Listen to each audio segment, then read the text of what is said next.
हाय guys. दोस्तों आइए GS में पॉलिटी के भारतीय राज्य व्यवस्था से प्रारंभ करते हैं। गैज, इंडियन पॉलिटी के किसी भी टॉपिक को समझने से पहले पॉलिटी की पृष्ठभूमि के बारे में समझना अति आवश्यक है। दोस्तों आइए समझते हैं इस ऐतिहासिक पृष्ठभूमि को। दोस्तों यहाँ मैं रेफरेंस बुक के रूप में एक स्टैंडर्ड बुक जो सभी आईएएस की तैयारी करने वाले, सिविल सर्विस की तैयारी करने वाले लोग यूज करते हैं, इसे मैकग्रा हिल एजुकेशन प्रकाशन का प्रसिद्ध लेखक हैं एम लक्ष्मीकांत का भारतीय राज्य व्यवस्था को लिया है। गाइज आइए शुरुआत करते हैं।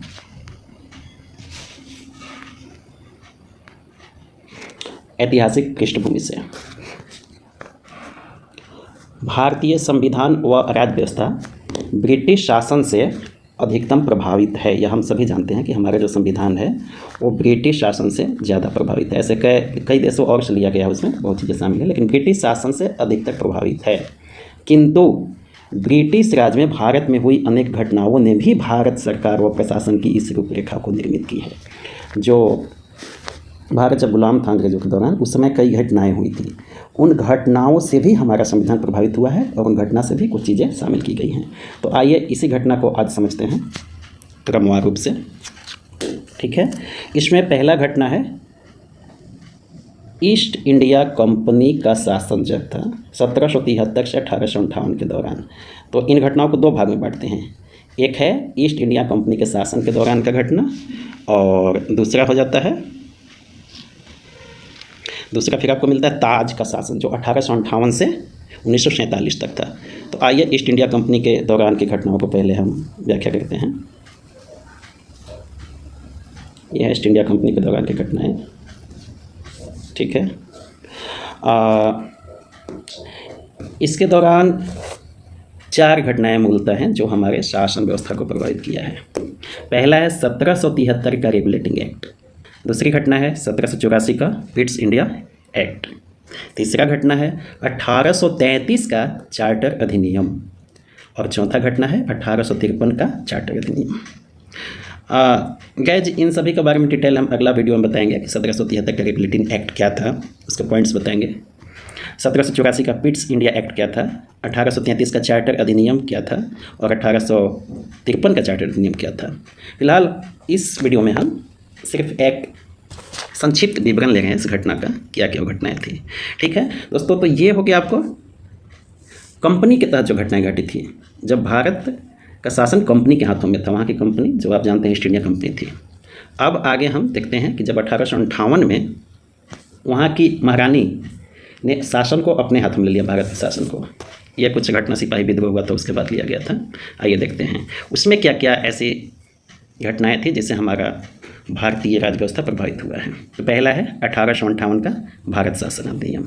दूसरा है 1861, 1892 और 1909 के भारत परिषद अधिनियम। तीसरा है 1919 का भारत शासन अधिनियम। चौथा है 1935 का भारत शासन अधिनियम। और पांचवा जो अंतिम है, उसके बाद जानते हैं 1947 में हमारा देश भारत आज़ाद हो गया था। तो ये आज़ादी भी हमें एक अधिनियम के तहत मिला था, एक्ट बना था उसके लिए, वो है 1947 का भारतीय स्वतंत्रता अधिनियम। ठीक है दोस्तों। दोस्तों हम जानते हैं कि जो भारत में ब्रिटिश 1600 ईस्वी में ईस्ट इंडिया कंपनी के रूप में व्यापार करने आए। वहाँ की महारानी एलिजाबेथ प्रथम के चार्टर के द्वारा उन्हें भारत में व्यापार करने हेतु अधिकृत किया गया था। कंपनी जो ईस्ट इंडिया कंपनी थी, जिसके कार्य अभी तक सिर्फ व्यापारिक कार्यों तक ही सीमित थे। अभी तक का मतलब 1765 तक। तो 1765 में बंगाल, बिहार और उड़ीसा के दीवानी रेवेन्यू को बोलते हैं, राजस्व, जो आज टैक्स के रूप में जानते हैं, पैसा, राजस्व दीवानी न्याय के अधिकार प्राप्त कर लिए। कब? 1765 में। 1765 में। ठीक है, इसके तहत भारत में उसके क्षेत्रीय शक्ति बनने की प्रक्रिया प्रारंभ हो गई। देखिए, किसी भी शक्ति को शक्तिशाली होने के लिए पहले उसे राजस्व व्यवस्था पर अधिकार प्राप्त होना जरूरी होता है। जब तक राजस्व व्यवस्था पर आपका अधिकार नहीं होगा तब तक आप शक्तिशाली कैसे होंगे। आज भी किसी भी सरकार को चलाने के लिए टैक्स की जरूरत होती है। तो राजस्व व्यवस्था पर अधिकार कब प्राप्त किया? 1765 में। इस सन को आप मेमोराइज कर लो, 1765 ईस्वी सन। ये एक बहुत महत्वपूर्ण घटना है ईस्ट इंडिया कंपनी के लिए और भारत के लिए। इसके तहत भारत में उसे क्षेत्रीय शक्ति बनने की प्रक्रिया प्रारंभ हुई इसी राजस्व अधिकार के तहत। 1858 में सिपाही विद्रोह के परिणाम स्वरूप, आप सभी जानते हैं कि 1858 में सिपाही विद्रोह हुआ था, उसके परिणाम स्वरूप ब्रिटिश ताज का मतलब वहाँ की महारानी, वहाँ की सरकार ने भारत के शासन का उत्तरदायित्व प्रत्यक्षता अपने हाथों में ले लिया। सीधा सीधे यूँ कहें कि 1858 से, एक ये डेट भी आप अच्छे से याद रखिएगा, कब से, 1858 ईस्वी। दो डेट बहुत महत्वपूर्ण है अभी, 1765 और 1858।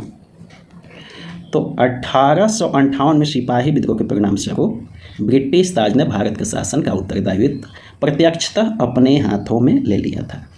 ठीक है, और जानते हैं कि ये शासन 15 अगस्त 1947 में भारत की स्वतंत्रता प्राप्ति तक जारी रहा। दोस्तों 1600 ईस्वी से 1947 तक का हमने संक्षिप्त विवरण आपको इस वीडियो में बताया। ठीक है, आगे अभी आप वीडियो में बने रहेंगे। जब आगे वीडियो अपलोड करेंगे तो आपको हम बताएंगे इन सभी के बारे में डिटेल। 1773 का रेगुलेटिंग एक्ट क्या था, 1784 का पिट्स इंडिया एक्ट क्या था, 1833 का चार्टर अधिनियम क्या था, 1853 का चार्टर अधिनियम क्या था। तो आप बने रहिए, अगला वीडियो देखना ना भूलिए। थैंक यू दोस्तों, धन्यवाद।